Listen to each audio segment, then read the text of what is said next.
बिस्मिल्लाहिर्रहमानिर्रहीम अस्सलामु अलैकुम जी। Welcome to another video. I hope you are doing well. So आज की इस वीडियो में मैं आपसे जो न्यू टीचिंग जॉब्स अनाउंस हुई हैं एसएसटी की, उस हवाले से जितनी डिटेल्स हैं वो आपसे शेयर करूँगा। अच्छा, सबसे पहले क्योंकि काफ़ी सारे कैंडिडेट्स जो हैं वो कमेंट कर रहे होते हैं कि सर जो प्रोविंस है वो पहले बताया करें, या जिस जगह पर ये जॉब होती है वो पहले बताया करें। मैं आज की इस वीडियो में सबसे पहले यही बता देता हूँ, और वैसे ये भी बता दूँ क्योंकि बाकी सारी चीज़ें भी इंपॉर्टेंट होती हैं। सम टाइम एक चीज़ माइंड से स्किप होती है तो दूसरी याद आ जाती है। तो वीडियो के दौरान बहुत सारी चीज़ें जो हैं वो माइंड में नहीं रहती, तो जहाँ पर याद आती हैं मैं बता देता हूँ। बट मैं आपको यहाँ पर अभी पहले क्लियर कर दूँ, इसमें सिर्फ़ और सिर्फ गुजरांवाला के लोग, चनाब के लोग वो अप्लाई कर सकते हैं। और अगर बाकी भी अप्लाई करना चाहें, सपोज़ कि अगर पंजाब डोमिसाइल होल्डर हैं या कोई और केपी के डोमिसाइल होल्डर हैं या कोई भी हैं, वो अगर अप्लाई करना चाहें तो वो भी कर सकते हैं। अब वो कैसे कर सकते हैं, उसमें ये होता है कि आप, अब ये जो स्कूल है जिस जगह पर बेस कर रहे हैं, ये बेसिकली है गुजरांवाला में, ठीक है। चनाब में कोई इनका कैंपस है, ठीक है, बेसिकली वहाँ पर है। अब आप वहाँ पर अगर रहते हैं, गुजरांवाला में रहते हैं, बट आपके पास डोमिसाइल बलूचिस्तान का है, केपी का, पेशावर का, इस्लामाबाद का, पंजाब, मतलब कोई भी डोमिसाइल है, तो आप एलिजिबल अप्लाई कर सकते हैं। अगर आप वहाँ पर उस जगह पर या उसके सराउंडिंग में कहीं पर भी रहते हैं, और अगर आपके लिए मुश्किल नहीं है तो आप किसी दूसरे शहर से भी वहाँ जाकर रह सकते हैं। अगर आप रह सकते हैं तो it is up to you, आप अप्लाई करें, आपको वो ज़रूर इंटरटेन करेंगे। क्योंकि जब भी आप अप्लाई करते हैं, तो आप जब भी अप्लाई करेंगे तो आपकी सीवी पर सबसे पहले वो आपका जो एड्रेस होता है, रेजिडेंशियल एड्रेस होता है, उसको देखते हैं कि आपका स्कूल से आपके घर तक का जो डिस्टेंस है वो कितना है, ठीक है। कि आप जो है इजीली आ जा सकते हैं स्कूल, ये चीज़ पहले हमेशा मैटर करती है, इस चीज़ को देखा जाता है।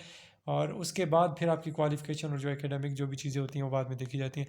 तो अभी मैंने आपको पहले ही बता दी। अब यहाँ से जिसने वीडियो स्किप करनी हो बेशक छोड़ के चला जाए, कोई इशू नहीं है। बाकी जिसने देखनी है वो देख लीजिएगा। सो इसमें मेल फीमेल कैंडिडेट्स की जो जॉब्स अनाउंस हुई हैं उस हवाले से जो डिटेल्स हैं मैं आपसे शेयर करूंगा कि कौन कौन से डिग्री होल्डर्स एलिजिबल हैं, और आपने एप्लीकेशन कैसे सबमिट करवानी है। और इस एडवर्टाइजमेंट का जो लिंक है वो भी डिस्क्रिप्शन में डाल दूंगा, और वहाँ से अगर आप ये एडवर्टाइजमेंट देखना चाहते हैं तो वहाँ से एडवर्टाइजमेंट उसको ओपन करके आप देख सकते हैं, ठीक है। अच्छा, यहाँ पर जो अवेलेबल पोस्ट हैं, क्वालिफिकेशन है, उसमें फ़र्स्ट यहाँ पर है जी सीनियर टीचर इंग्लिश की, ठीक है। इंग्लिश की senior teacher male candidate apply करना चाहें वो भी कर सकते हैं, फीमेल करना चाहें वो भी कर सकती हैं, ठीक है। एक ही वैकेंसी है। और क्वालिफ़िकेशन यहाँ पर मेंशन है कि आपके पास अगर एमएस है तो भी अप्लाई कर सकते हैं, आपके पास एमए है तब भी अप्लाई कर सकते हैं, आपके पास बीएस इन इंग्लिश है तब भी अप्लाई कर सकते हैं विद फर्स्ट डिवीज़न, ठीक है। अब यहाँ पर ये डिग्रीज़ लिखी हुई है। अगर इसके अलावा अगर आपके पास हायर एजुकेशन होगी तो डेफिनेटली आपको प्रेफरेंस दी जाएगी। प्लस अगर आपके पास बीएड या एमएड में से कोई भी डिग्री है तब भी प्रेफरेंस मिलेगी। हाँ, याद रखें, अगर आपके पास बी एड एम एड नहीं है तब भी आप एलिजिबल हैं, आप अप्लाई कर सकते हैं। जस्ट आपके पास डिग्री हो इंग्लिश की, एम एस एम ए वगैरह बी एस वगैरह, अगर आपके पास ये डिग्री है तो आप एलिजिबल हैं, अप्लाई कर सकते हैं। साथ में आपके पास 3 साल का एक्सपीरियंस यहाँ पर उन्होंने लिखा हुआ है, ये मस्ट है, ठीक है। अगर आपके पास टीचिंग एक्सपीरियंस है तो आप अप्लाई कर सकते हैं, आपको वो ज़रूर इंटरटेन करेंगे।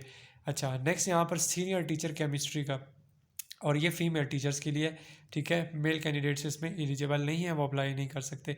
एक ही वैकेंसी है। अगर आपके पास एमएस एमए बीएस केमिस्ट्री है फर्स्ट डिवीज़न के साथ तो आप एलिजिबल हैं, अप्लाई कर सकते हैं। बीएड एमएड अगर होगा तो प्रेफरेंस मिलेगी, नहीं होगा तो कोई इशू नहीं है।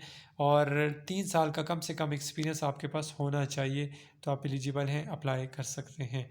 अच्छा, फिर नेक्स्ट पे आ जाए, जूनियर टीचर इंग्लिश। अब ये इंग्लिश के ऊपर भी थी बट यहाँ पर जूनियर टीचर है इंग्लिश की, और वो भी फीमेल कैंडिडेट्स के लिए। जस्ट फीमेल कैंडिडेट्स इसमें एलिजिबल अप्लाई कर सकते हैं। एक ही वैकेंसी है। क्वालिफ़िकेशन यहाँ पर अगेन मेंशन है कि अगर आपके पास एमएस एमए और बीएस इन इंग्लिश है विद फर्स्ट डिवीजन, ठीक है, तो आप एलिजिबल हैं, अप्लाई कर सकते हैं। साथ में आपके पास अगर बीएड एमएड वगैरह होगा तो प्रेफरेंस दी जाएगी, नहीं होगा तो कोई बात नहीं, एलिजिबल हैं, अप्लाई कर सकते हैं। बट ये है कि साथ में 2 साल का टीचिंग एक्सपीरियंस लाजमी होना चाहिए आपके पास, तो अप्लाई कर सकते हैं। यानी कि आपके पास इंग्लिश की डिग्री होनी चाहिए फर्स्ट डिवीजन के साथ, और 2 साल का एक्सपीरियंस होना चाहिए टीचिंग, ठीक है। बाकी बी एड एम एड वगैरह वो कोई मैंडेटरी नहीं है तो कोई इशू नहीं, अप्लाई कर सकते हैं। फिर आगे आ जाए, जूनियर टीचर है, और ये जनरल सब्जेक्ट के लिए, ठीक है। जनरल सब्जेक्ट के लिए जूनियर टीचर जो है वो उनको रिक्वायर्ड है, और वो भी फीमेल कैंडिडेट, ठीक है। और इसमें भी एक ही वैकेंसी है। क्वालिफ़िकेशन एमए या बीएस इन रेलिवेंट सब्जेक्ट, ठीक है। अब यहाँ पर देखें, अब कुछ मेंशन नहीं है, जस्ट ये मेंशन है जनरल, ठीक है। और ये भी नीचे लिखा हुआ है क्वालिफ़िकेशन में कि एमए बीएस आपका रेलिवेंट सब्जेक्ट में होना चाहिए। अब रेलिवेंट क्या सब्जेक्ट हो, यहाँ पे तो सब्जेक्ट ही नहीं है, यहाँ पे तो जस्ट जनरल लिखा है। तो जनरल आपका कोई भी सब्जेक्ट होगा, वो जनरल इंग्लिश भी हो सकता है, वो जनरल साइंस भी हो सकता है। और इसके अलावा बाकी जो आपके ये जो आपके जो सब्जेक्ट्स होते हैं जनरल में आपके जो आते हैं, क्या कहते हैं इसको, इस्लामिक स्टडीज़ भी आती है, पाकिस्तान स्टडीज़ भी आती है, इनमें से भी कुछ हो तो आप अप्लाई कर सकते हैं, क्योंकि उनको जस्ट एक जूनियर टीचर चाहिए जनरल सब्जेक्ट्स के लिए, ठीक है। तो आप लोग अप्लाई कर सकते हैं, एलिजिबल हैं। एमए बीएस वगैरह वगैरह अगर आपके पास है तो आप एलिजिबल हैं, और साथ में डिवीज़न आपकी फ़र्स्ट होनी चाहिए। बीएड एमएड ज़रूरी नहीं है, और 2 साल का टीचिंग एक्सपीरियंस होना चाहिए आपके पास। फिर आगे ये नॉन टीचिंग की है, ये यहाँ पर ही मैं बता देता हूँ आपको, मेल फीमेल इसमें अप्लाई कर सकते हैं, और इसमें भी एक ही वैकेंसी है।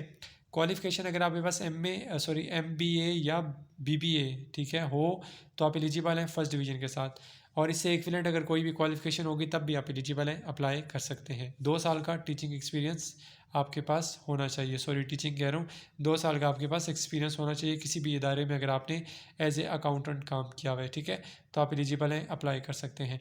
अब आप इसमें एप्लीकेशन कैसे सबमिट करवाएंगे, आपने ऑनलाइन सबमिट करवाना है या ऑफलाइन सबमिट करवाना है, वो भी मैं आपको बता देता हूँ।